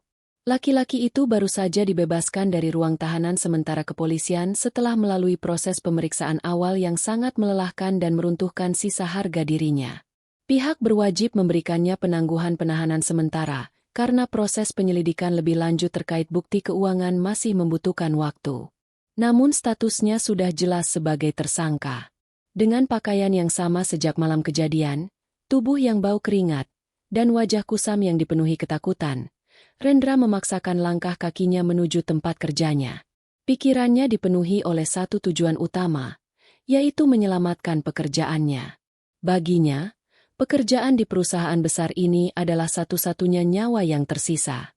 Jika ia kehilangan pekerjaannya, maka ia akan benar-benar hancur dan tidak memiliki cara untuk memulihkan rekeningnya yang dibekukan, apalagi untuk menghidupi ibu dan adiknya. Rendra berusaha menata kembali raut wajahnya, mencoba memancarkan sisa-sisa kewibawaan yang selalu ia andalkan, meskipun di dalam dadanya jantungnya berdetak liar dipenuhi kepanikan. Ketika Rendra melangkah masuk melewati pintu kaca otomatis di ruang depan gedung tersebut, sambutan yang ia terima benar-benar di luar dugaannya. Usually para petugas keamanan dan resepsionis akan menunduk hormat dan menyapanya dengan ramah. Namun pagi ini suasana terasa sangat dingin dan mencekam. Semua orang yang berada di ruang depan menghentikan aktivitas mereka sejenak hanya untuk menatap Rendra. Tatapan mereka bukan lagi tatapan hormat, melainkan tatapan jijik, merendahkan, dan penuh cibiran. Beberapa karyawan terang-terangan berbisik satu sama lain sambil melirik ke arahnya, menyiratkan bahwa mereka semua sudah menonton siaran langsung yang menghancurkan reputasinya semalam. Rendra menundukkan kepalanya dalam-dalam, mempercepat langkahnya menuju ruang lift. Di dalam lift yang sempit itu, beberapa rekan kerjanya yang biasa memujinya kini menjauhkan tubuh mereka, seolah Rendra membawa penyakit menular yang sangat menjijikan. Hukuman sosial itu terasa sangat nyata dan menyakitkan, menusuk langsung ke dalam ego Rendra yang selama ini selalu haus akan penghormatan. Sesampainya di lantai tempat ruang para petinggi perusahaan berada, Rendra langsung disambut oleh tatapan tajam dari sekretaris direktur utama. Wanita itu bahkan tidak mempersilakan Rendra untuk duduk, melainkan langsung menyuruhnya masuk ke dalam ruang rapat direksi karena seluruh jajaran pimpinan sudah menunggunya. Tangan Rendra bergetar hebat saat ia memutar gagang pintu kayu tebal tersebut. Begitu pintu terbuka, ia melihat direktur utama duduk di ujung meja bundar yang besar didampingi oleh beberapa petinggi perusahaan lainnya. Wajah mereka semua terlihat sangat kaku dan memancarkan kemarahan yang tertahan. Tidak ada sambutan hangat, tidak ada senyum basa-basi. Direktur utama menatap Rendra dari ujung kepala hingga ujung kaki dengan pandangan yang sangat menyiratkan kekecewaan besar. Silakan duduk. Rendra, kami tidak perlu membuang banyak waktu untuk menjelaskan mengapa Anda dipanggil ke ruangan ini pagi ini. Anda pasti sudah sangat menyadari apa yang terjadi sejak malam tadi, ucap direktur utama dengan suara berat yang menggema di seluruh penjuru ruangan. Rendra menarik kursi dan duduk dengan postur tubuh yang membungkuk, berusaha terlihat serendah mungkin untuk menarik simpati. Bapak Direktur, saya mohon maaf yang sebesar-besarnya atas kegaduhan yang terjadi. Berita yang beredar luas di jejaring sosial itu hanyalah salah paham urusan rumah tangga biasa. Istri saya sedang mengalami tekanan pikiran yang berat sehingga ia bertindak di luar kendali. Saya berjanji akan menyelesaikan masalah pribadi ini secepatnya agar tidak mengganggu nama baik perusahaan kita. Mendengar kebohongan yang masih saja keluar dari mulut Rendra, sang direktur utama menggebrak meja dengan sangat keras hingga membuat Rendra terlonjak kaget di kursinya. Anda masih berani memutarbalikkan fakta di depan kami, Rendra? Ribuan orang melihat Anda mengangkat tangan untuk memukul istri Anda sendiri. Dan yang lebih parah dari urusan rumah tangga Anda adalah laporan keuangan yang baru saja kami terima pagi ini. Tim pengaudit internal kami menemukan bukti kuat bahwa Anda telah menggelapkan dana proyek bernilai miliaran rupiah selama 2 tahun terakhir. Anda memalsukan tanda tangan, memanipulasi laporan pembelian, dan menggunakan uang perusahaan untuk kepentingan pribadi keluarga Anda. Ini bukan lagi masalah moral, ini adalah kejahatan besar. Wajah Rendra seketika berubah seputih mayat. Tubuhnya gemetar hebat mendengar fakta bahwa kejahatan keuangannya telah terbongkar sepenuhnya. Ia tidak lagi bisa mengelak. Seluruh bukti yang dihancurkan Aira di dalam air mendidih semalam ternyata sudah disalin dan diserahkan secara lengkap ke pihak perusahaan. Dalam keputusasaan yang memuncak, Rendra turun dari kursinya dan menjatuhkan kedua lututnya ke atas lantai karpet yang tebal. Ia memohon dengan sangat menyedihkan, menangkupkan kedua tangannya di depan dada, mengesampingkan seluruh harga diri yang selama ini ia banggakan. Bapak Direktur, saya mohon ampun. Saya hilaf. Tolong beri saya satu kesempatan lagi untuk memperbaiki semuanya. Saya akan mengembalikan semua uang itu. Tolong jangan pecat saya dan jangan laporkan saya ke pihak berwajib. Saya adalah tulang punggung keluarga. Ibu dan adik saya sangat bergantung pada pekerjaan saya ini. Tolong ampuni saya, Pak. Ratap Rendra dengan air mata yang mulai mengalir membasahi pipinya. Pria yang semalam bersikap seperti penguasa kejam itu, kini menangis terseduh-seduh seperti anak kecil yang ketakutan. Direktur utama menatap laki-laki yang sedang berlutut di depannya itu dengan pandangan datar tanpa belas kasihan sedikitpun. Keputusan untuk memecat dan memenjarakan Anda sebenarnya sudah kami sepakati. Namun kebetulan sekali pemegang saham terbesar perusahaan ini yang baru saja menyelesaikan proses pengambil alihan kekuasaan secara penuh pagi ini, ingin menyampaikan keputusannya secara langsung kepada Anda. Beliau meminta agar nasib Anda ditentukan sepenuhnya oleh keputusannya hari ini. Tepat setelah Direktur Utama menyelesaikan kalimatnya, pintu ruang rapat direksi terbuka lebar secara perlahan. Suara langkah sepatu hak tinggi terdengar berketuk dengan ritme yang sangat teratur dan anggun melintasi lantai ruangan. Rendra menghentikan tangisannya dan memutar kepalanya ke arah pintu untuk melihat sosok penguasa baru yang memegang kendali atas nasibnya. Saat pandangannya menangkap sosok yang melangkah masuk tersebut, napas Rendra seakan terhenti. Jantungnya berhenti berdetak dan seluruh aliran darah di tubuhnya terasa membeku. Wanita berhijab yang melangkah masuk dengan balutan pakaian kerja yang sangat elegan dan memancarkan aura kekuasaan yang luar biasa itu adalah Aira, istrinya sendiri. Wanita yang selalu ia rendahkan, wanita yang selalu ia maki, dan wanita yang semalam ia tampar dengan keras kini berdiri di hadapannya sebagai pemilik sah perusahaan tempatnya bekerja. Aira berjalan dengan tenang melewati Rendra yang masih berlutut membeku di atas lantai. Ia mengambil tempat duduk utama yang langsung dipersilakan oleh sang direktur. Aira menatap mantan suaminya itu dengan sorot mata yang jauh lebih dingin daripada malam sebelumnya. Kemenangan mutlak terpancar dari setiap tarikan napasnya. Tidak ada amarah yang meledak-ledak. Hanya ada ketegasan yang mematikan. Bangunlah, Rendra. Menangis berlutut di lantai tidak akan mengubah kenyataan bahwa kamu adalah seorang penjahat. Selama bertahun-tahun kamu menyombongkan jabatanmu di depanku dan keluargamu, tanpa kalian sadari bahwa akulah yang membeli sebagian besar saham perusahaan ini. Aku memberikanmu posisi yang nyaman, mengawasimu dari jauh, dan memberimu kesempatan untuk menjadi laki-laki yang baik. Tapi keserakahan dan kesombonganmu justru membuatmu menggali kuburanmu sendiri. Ucap Aira dengan nada suara yang sangat tenang, namun menggema kuat di dalam ruangan tersebut. Rendra tidak bisa berkata-kata. Mulutnya terbuka, namun tidak ada satupun suara yang keluar. Kenyataan ini terlalu besar dan terlalu menyakitkan untuk dicerna oleh akal sehatnya. Ia merasa seperti debu kotor yang tidak berharga di bawah telapak sepatu wanita itu. Mulai detik ini, kamu dipecat secara tidak hormat dari perusahaan ini. Seluruh aset yang tersisa akan disita untuk menutupi kerugian perusahaan. Pengacaraku akan memastikan bahwa kamu menerima hukuman maksimal atas kasus kekerasan dan penggelapan dana. Silakan tinggalkan gedung perusahaanku sekarang juga sebelum petugas keamanan menyeretmu keluar di hadapan seluruh karyawan yang sangat membencimu. Perintah Aira dengan tegas. Keputusan itu mengakhiri segalanya. Rendra melangkah gontai keluar dari ruangan tersebut dengan tatapan kosong, menyadari bahwa hidupnya telah hancur tanpa menyisakan satupun jalan keluar. Jauh dari hiruk-pikuk kota besar yang menjadi saksi bisu kehancuran harga diri Rendra, penderitaan yang sama hebatnya sedang berlangsung di sebuah desa terpencil. Terik matahari siang menyengat tanpa ampun, memanggang atap seng berkarat dari sebuah rumah tua berlantai tanah yang menjadi tempat pelarian terakhir keluarga Benalu tersebut. Udara di dalam gubuk peninggalan nenek itu terasa sangat pengap, panas, dan mencekik pernapasan.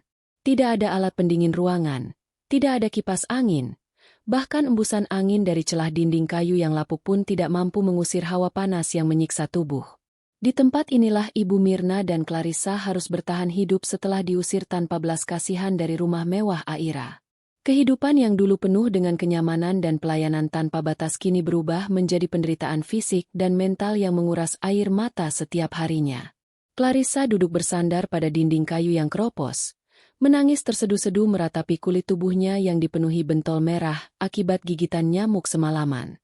Gadis yang biasanya selalu tampil wangi dan bersih itu kini terlihat sangat berantakan. Pakaiannya basah oleh keringat, rambutnya lepek, dan wajahnya dipenuhi noda debu. Ia terus mengusap layar gawainya dengan putus asa, mencari setitik sinyal jaringan internet yang sama sekali tidak bisa dijangkau di pelosok desa tersebut. Ia merasa terkurung dalam sangkar kemiskinan yang sangat menyiksa, terputus dari dunia luar yang selalu menjadi tempatnya memamerkan gaya hidup palsunya. Sementara itu, Ibu Mirna berbaring miring di atas lembar tikar pandan yang sangat tipis, terus-menerus mengeluhkan rasa sakit di pinggang dan punggungnya karena harus tidur beralaskan tanah padat yang keras dan dingin saat malam hari. Suara langkah kaki berat yang menyeret tanah memecah tangisan Clarissa. Rendra muncul di ambang pintu rumah tua tersebut. Penampilan laki-laki itu jauh lebih mengerikan daripada ibu dan adiknya. Pakaiannya kotor, wajahnya dipenuhi jambang tipis yang tidak terurus, dan matanya cekung menyiratkan kelelahan jiwa yang sangat parah. Setelah diusir dari kantor oleh Aira siang itu, Rendra tidak memiliki sisa uang sepeser pun untuk bertahan di kota.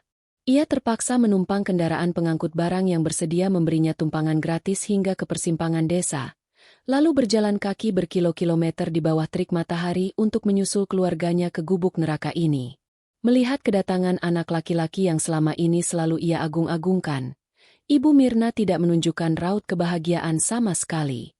Alih-alih menyambut Rendra dengan pelukan hangat, wanita parubaya itu justru bangkit duduk dengan susah payah dan menatap putranya dengan tatapan penuh kebencian. Dinamika keluarga yang dipenuhi kepalsuan itu seketika runtuh ketika dihadapkan pada penderitaan dan kemiskinan yang sesungguhnya.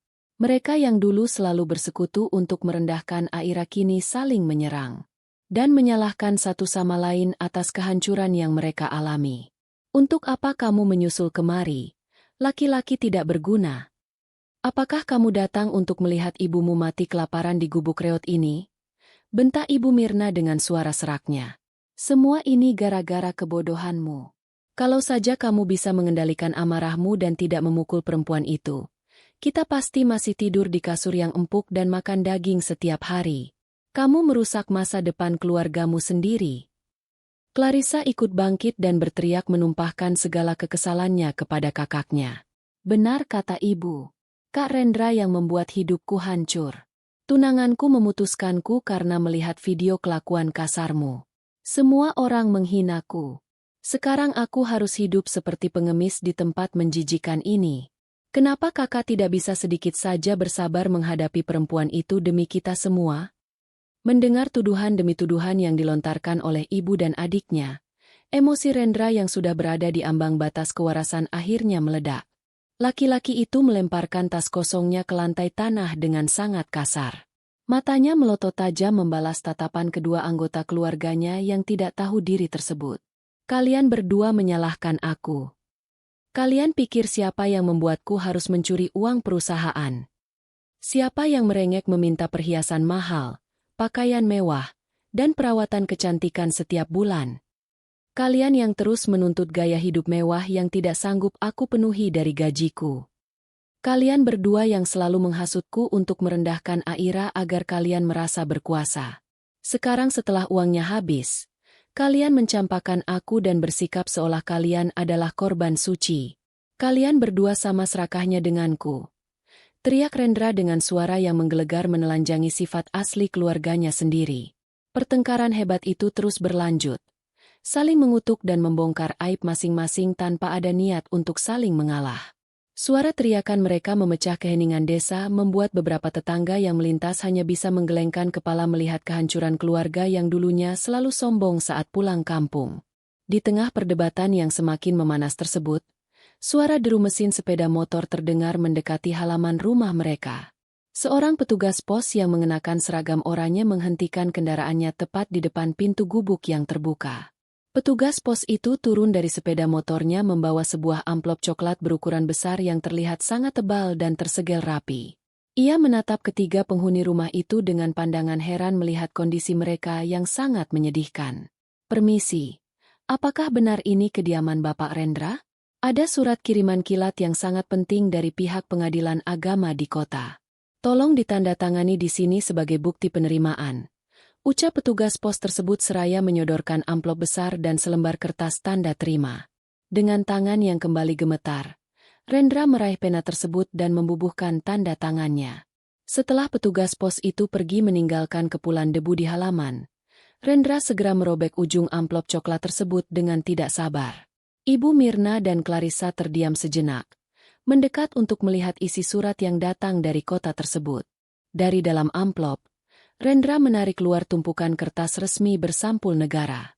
Barisan kalimat yang tertulis di halaman pertama surat tersebut bagaikan petir di siang bolong yang menyambar tepat di atas kepala mereka. Itu adalah surat panggilan resmi untuk menghadiri sidang perceraian yang dilayangkan oleh pengacara Aira. Namun yang membuat napas Rendra seakan terputus bukanlah tuntutan perpisahan itu, melainkan lampiran dokumen di halaman berikutnya. Aira tidak hanya menggugat cerai, tetapi juga melampirkan tuntutan hukum atas pengembalian seluruh uang pribadinya yang selama ini dicuri oleh Rendra untuk menutupi utang gaya hidup mewah ibu dan adiknya. Angka ganti rugi yang tertera di surat tersebut mencapai miliaran rupiah. Sebuah jumlah uang yang sangat mustahil bisa dilunasi oleh keluarga pesakitan ini bahkan jika mereka menjual seluruh organ tubuh mereka. Surat itu menjadi bukti nyata bahwa Aira tidak akan membiarkan mereka lolos begitu saja. Penderitaan mereka di gubuk neraka ini barulah sebuah permulaan, karena pengadilan akan segera menguliti sisa-sisa kehidupan mereka hingga tidak tersisa apa-apa lagi selain utang dan keputusasaan yang abadi. Neraka di rumah tua nenek ini baru saja mengunci mereka di dalamnya.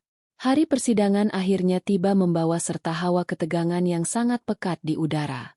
Bagi Rendra, perjalanan menuju gedung pengadilan agama di kota merupakan sebuah siksaan yang menguras seluruh sisa kewarasannya. Pria yang dulunya selalu tampil rapi dengan balutan pakaian mahal itu kini terlihat sangat berantakan dan menyedihkan. Untuk bisa berangkat ke kota menghadiri sidang perceraiannya, Rendra terpaksa membuang seluruh harga dirinya dan mengemis pinjaman uang kepada seorang rentenir darat di desa tempat tinggal neneknya. Rentenir tersebut memberikan pinjaman dengan bunga yang sangat mencekik leher. Namun, Rendra tidak memiliki pilihan lain karena ia tidak memiliki sepeser pun uang untuk membeli tiket bus antar kota. Perjalanan berjam-jam menggunakan bus ekonomi yang pengap dan panas membuat penampilannya semakin memprihatinkan. Kemejanya lecek dipenuhi noda keringat. Wajahnya kusam dan kantung matanya terlihat sangat hitam akibat tidak bisa tidur berhari-hari memikirkan nasibnya yang hancur lebur. Setibanya di ruang tunggu pengadilan, pandangan merendahkan dari orang-orang di sekitarnya kembali menampar harga diri Rendra, mengingatkannya pada posisinya saat ini yang tak lebih dari seorang pesakitan yang menunggu jatuhnya vonis hukuman. Pintu ruang sidang utama akhirnya terbuka. Rendra melangkah masuk dengan langkah kaki yang terasa sangat berat. Seolah ada beban bertonton yang mengikat pergelangan kakinya. Saat ia mengangkat kepalanya, pandangannya langsung tertuju pada meja seberang tempat pihak penggugat duduk. Di sana, Aira duduk dengan sangat anggun dan tenang. Wanita berhijab itu memancarkan aura wibawa yang luar biasa kuat.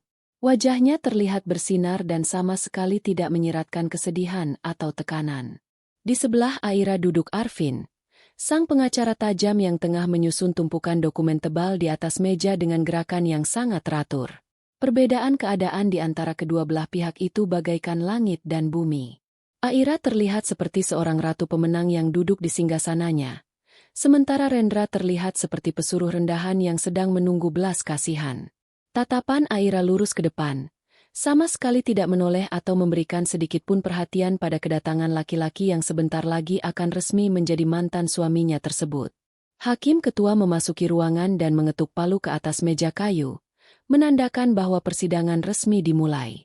Suasana di dalam ruangan tersebut seketika menjadi sangat sunyi. Hakim Ketua membacakan dengan lantang isi gugatan cerai yang diajukan oleh pihak Aira yang mencakup bukti-bukti kekerasan fisik yang dilakukan secara berulang, pengkhianatan kepercayaan, serta manipulasi keuangan yang sangat merugikan pihak istri. Mendengar seluruh kejahatannya dibeberkan secara rinci di hadapan majelis hakim, sisa-sisa kesombongan dan sifat tamak di dalam dada Rendra justru kembali meronta. Ia menolak untuk hancur sendirian.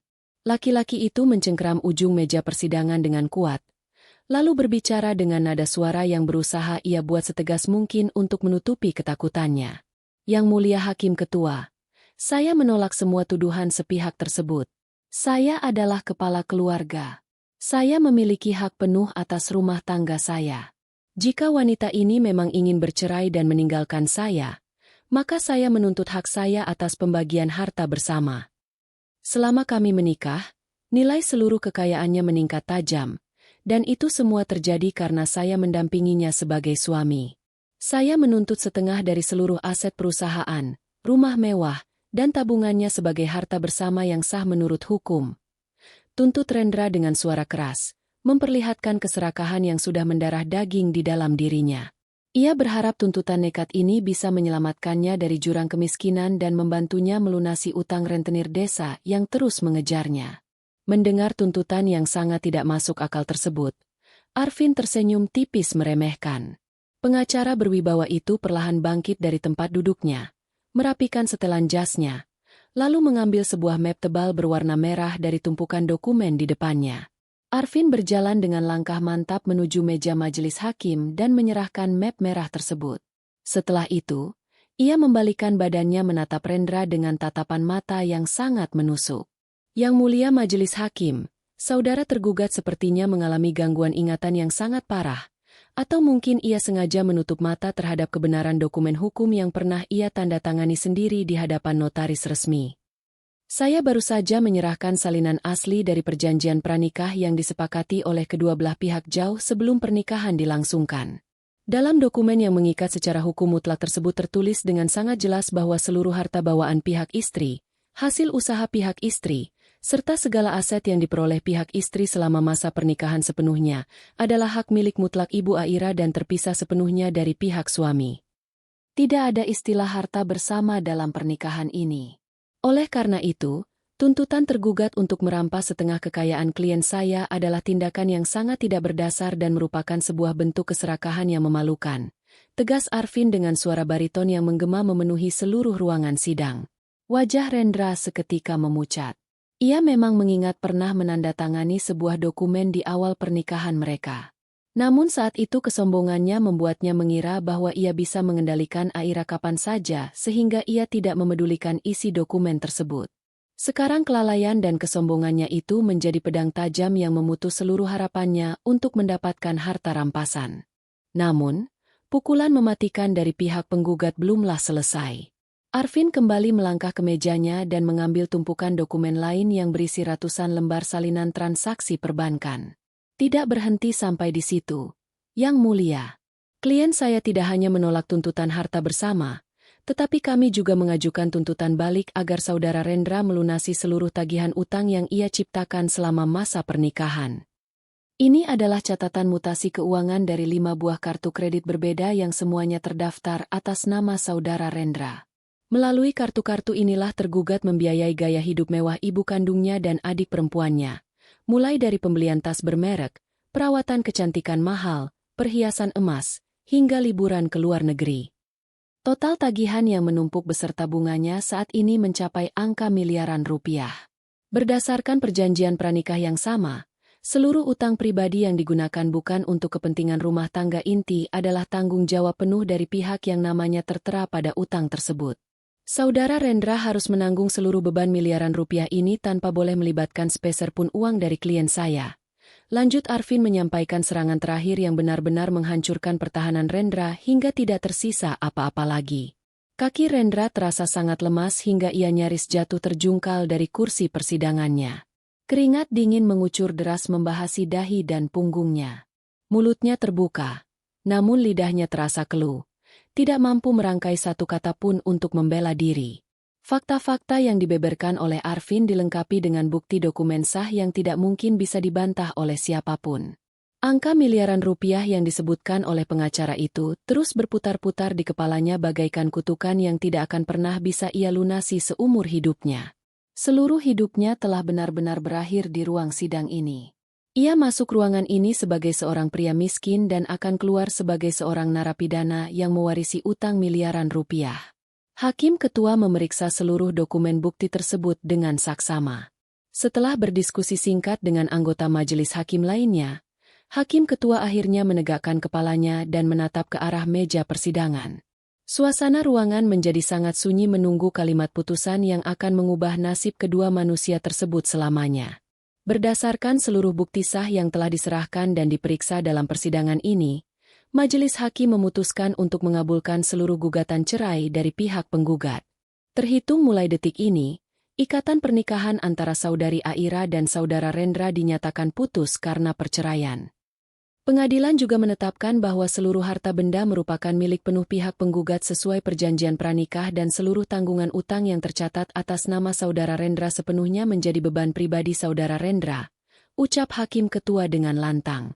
Tok, tok, tok. 3 kali ketukan palu hakim menggema dengan sangat keras, menutup lembaran kelam kehidupan Aira sekaligus menyegel nasib Rendra dalam penderitaan yang abadi. Aira menghela napas panjang. Sebuah senyuman kelegaan yang sangat tulus akhirnya merekah di bibirnya. Ia mengucapkan terima kasih kepada Arvin lalu bangkit dari tempat duduknya dan melangkah keluar dari ruang sidang tanpa menoleh lagi ke arah mantan suaminya. Di saat yang bersamaan, 2 orang petugas kepolisian berseragam lengkap melangkah masuk ke dalam ruangan untuk menjemput Rendra. Karena status Rendra masih sebagai tersangka dalam kasus kekerasan dan kejahatan penggelapan uang perusahaan, penangguhan penahanannya dicabut hari itu juga. Petugas tersebut meraih lengan Rendra yang sudah lemas tak bertenaga, memasangkan borgol besi yang dingin ke pergelangan tangannya dan menyeret pria yang sudah kehilangan seluruh akal sehatnya itu kembali ke balik jeruji besi yang gelap dan dingin. Waktu berlalu dengan sangat cepat, membawa perubahan besar bagi setiap kehidupan yang terus berjalan. 1 tahun telah berlalu sejak ketukan palu pengadilan membebaskan Aira dari belenggu keluarga benalu tersebut. Bagi Aira, 1 tahun ini adalah masa kebangkitan yang luar biasa menakjubkan. Setelah membersihkan hidupnya dari benalu yang selama ini menghisap energinya, bisnis perusahaan dan aset kekayaannya berkembang dengan sangat pesat tanpa hambatan. Wanita berhijab yang selalu memancarkan ketenangan itu kini telah melebarkan sayap usahanya ke berbagai sektor menjanjikan. Salah satunya adalah sektor pariwisata berkelas atas. Pagi itu, langit terlihat sangat cerah tanpa awan sedikit pun. Burung-burung berkicau riang menyambut peresmian sebuah penginapan wisata mewah milik Aira yang baru saja selesai dibangun di sebuah daerah pedesaan yang sangat asri. Bangunan penginapan tersebut mengusung desain tradisional yang dipadukan dengan fasilitas modern kelas dunia, dikelilingi oleh pemandangan hamparan sawah hijau dan aliran sungai yang sangat jernih. Sebuah mobil mewah berwarna hitam mengkilap melaju dengan sangat tenang memasuki jalanan desa yang telah diaspal mulus tersebut, lalu berhenti tepat di depan gerbang utama penginapan yang dijaga ketat oleh petugas keamanan. Pintu penumpang bagian belakang terbuka dan Aira melangkah turun dengan keanggunan yang tiada tara. Ia mengenakan pakaian kerja yang sangat elegan dan rapi. Wajahnya memancarkan senyuman cerah penuh kedamaian yang belum pernah terlihat sebelumnya. Kedatangannya langsung disambut oleh barisan karyawan yang menunduk hormat serta Arvin yang kini telah menjabat sebagai Dewan Penasihat Hukum Utama di seluruh perusahaan miliknya. Arvin memberikan ucapan selamat atas pencapaian luar biasa klien sekaligus rekan bisnisnya tersebut, memandu Aira untuk berjalan memotong pita peresmian yang melambangkan mulainya babak baru kesuksesannya. Sementara itu, tepat di seberang jalan tanah yang membatasi area tembok tinggi penginapan mewah tersebut, pemandangan yang bertolak belakang 180 derajat sedang terjadi. Di balik pagar bambu yang sudah reot dan miring, berdiri sebuah gubuk kayu berlantai tanah peninggalan nenek Rendra yang kondisinya jauh lebih mengerikan dibandingkan 1 tahun yang lalu.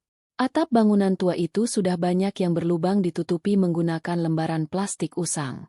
Kehidupan di dalam rumah tua tersebut benar-benar melambangkan neraka duniawi.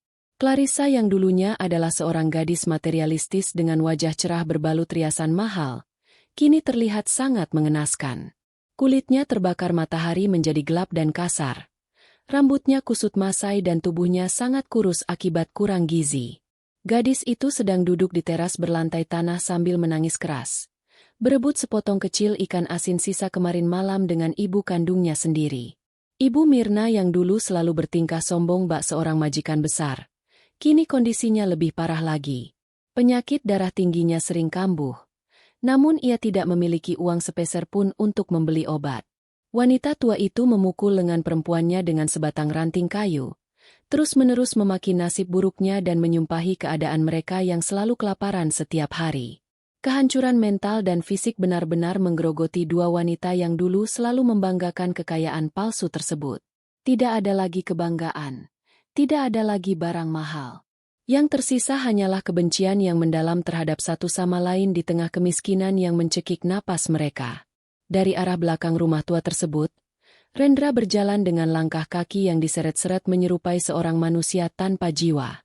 Setelah menjalani hukuman penjara selama beberapa bulan dan seluruh hartanya disita oleh perusahaan untuk mengganti kerugian miliaran rupiah yang ia gelapkan, Rendra akhirnya dibebaskan, namun dengan menanggung beban utang yang tidak akan pernah lunas.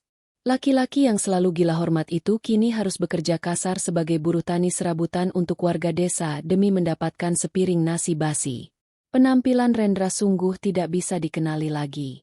Tubuhnya yang dulu tegap kini kurus kering menyisakan tulang berbalut kulit. Wajahnya kusam dipenuhi kotoran tanah dan pakaiannya hanyalah kaos lusuh yang banyak robekan di sana-sini. Rendra sedang memikul 2 buah ember plastik besar berisi air sumur yang sangat keruh dengan menggunakan sebatang bambu di pundaknya. Ketika Rendra melangkah ke halaman depan gubuknya, suara riuh tepuk tangan dari seberang jalan seketika menarik perhatiannya. Laki-laki kurus kering itu menghentikan langkahnya yang berat. Ia menolehkan kepalanya yang pening ke arah seberang jalan raya desa tersebut. Matanya yang sayu dan kemerahan melebar sempurna saat melihat siapa sosok yang sedang berdiri di tengah kerumunan orang-orang berpakaian rapi tersebut. Dari kejauhan, Rendra melihat Aira, mantan istrinya itu berdiri bersinar terang benderang, tersenyum lebar menyambut kesuksesan terbesarnya, dikelilingi oleh para staf yang menatapnya dengan penuh rasa hormat. Aira tampak sangat bahagia, sangat sukses, dan sama sekali tidak tersentuh oleh kehancuran yang ditinggalkannya. Pemandangan itu bagaikan sebilah pedang berkarat yang ditusukkan tepat ke dalam jantung Rendra. Laki-laki malang itu berdiri mematung di pinggir jalan tanah yang kotor. Air dari dalam ember yang dipikulnya tumpah membasahi celana lusuh dan kakinya yang tidak beralas sepatu. Air mata penyesalan yang sangat pedih dan tidak berguna mengalir turun membasahi pipinya yang kotor oleh tanah. Ia menyadari dengan sepenuh jiwanya bahwa wanita hebat yang sedang berdiri di seberang sana seharusnya adalah miliknya. Seandainya ia bersyukur, seandainya ia tidak tamak, dan seandainya ia tidak pernah mengangkat tangannya untuk menyakiti wanita itu, ia pasti berdiri di sana saat ini mendampingi kesuksesan Aira. Namun, keserakahannya sendiri yang telah membakar habis istananya dan menjerumuskannya ke dalam kehidupan kotor yang penuh penderitaan tak berujung. Di tengah kebahagiaan peresmian tersebut, Aira secara kebetulan mengalihkan pandangannya ke arah seberang jalan. Tatapan matanya bertemu langsung dengan sepasang mata sayu milik pria kurus kering pemikul air bersih itu. Waktu seakan berhenti berdetak untuk sekian detik. Aira menatap Rendra yang berantakan dan Rendra menatap Aira yang bercahaya. Tidak ada amarah di mata Aira. Tidak ada kebencian. Yang ada hanyalah tatapan datar yang sangat merendahkan. Menganggap eksistensi pria di seberang jalan itu tak lebih dari sekadar debu kotor yang berterbangan tertiup angin. Aira mengangkat dagunya sedikit, mengulas sebuah senyuman tipis yang sangat anggun dan penuh kemenangan absolut. Ia membuktikan bahwa sebaik-baiknya pembalasan dendam adalah kesuksesan yang menjulang tinggi hingga tak tergapai. Tanpa perlu mengucapkan satu patah kata pun, Aira memutuskan kontak mata tersebut. Ia membalikan badannya dengan sangat elegan, membelakangi masa lalunya yang kotor, lalu melangkah masuk ke dalam bangunan penginapan mewahnya yang hangat dan nyaman. Arvin memberikan isyarat kepada petugas keamanan. Detik berikutnya, pintu gerbang besi yang sangat tinggi dan kokoh di depan penginapan itu bergerak menutup secara otomatis. Suara dentuman keras saat kedua sisi gerbang besi itu mengunci terdengar seperti vonis abadi yang memisahkan dunia terang Aira dari neraka gelap Rendra. Rendra jatuh terduduk di atas tanah berdebu, menangis sejadi-jadinya di bawah terik matahari. Sementara suara pertengkaran ibu dan adiknya memperebutkan tulang ikan terus menggema di belakangnya menjadi hidangan penutup yang akan ia cicipi setiap hari selama sisa hidupnya. Selesai.